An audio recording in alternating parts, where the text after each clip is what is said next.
Est-ce que nous allons continuer comme notre société le fait en faisant recours à des vendeurs d'illusions qui promettent de rallonger la longueur de la verge ou qui promettent ce qu'ils ne peuvent pas rendre?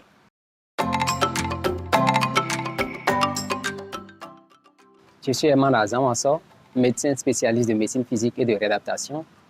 Je suis expert en exploration périnéale, urodynamique, neurourologie et neurosexologie. Je suis aussi l'auteur du livret Comment vivre 100 ans et du livre Comment jouir d'une vie sexuelle riche et épanouie sans aller à l'hôpital. Ce livre est d'abord en 2 tomes. C'est le premier tome qui est sorti le 29 juillet dernier. L'objectif de rechercher, c'est permettre à au moins 1 million de personnes d'avoir ces connaissances. Et en tant que médecin, il n'est pas possible de le faire et de le réaliser, à moins qu'on l'ait mis dans un document.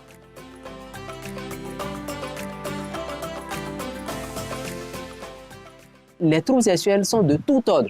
Chez l'homme, chez la femme, il en existe. Les causes, c'est tout un boulevard. Nous pouvons aller simplement de ce qui est notre vie de tous les jours. Par exemple, l'alcool, le tabac, le stress, la dépression, l'anxiété. C'est déjà des choses qui sont déjà des causes. Les gens sont déprimés juste par le travail. Et cela va amener à altérer votre qualité sexuelle. À côté de ça, il y a tout ce qui est maladie. Le diabète, l'hypertension artérielle, les médicaments que nous donnons sur l'hypertension artérielle, les médicaments que nous donnons chez nos patients qui ont des problèmes psychologiques, eh bien, tous ces médicaments peuvent également contribuer. Le cancer, il va donner des dysfonctions sexuelles. On a tendance à croire que c'est les cancers d'organes génitaux sexuels qui posent problème. Non. Donc, c'est tout un boulevard. On ne peut pas finir de les citer.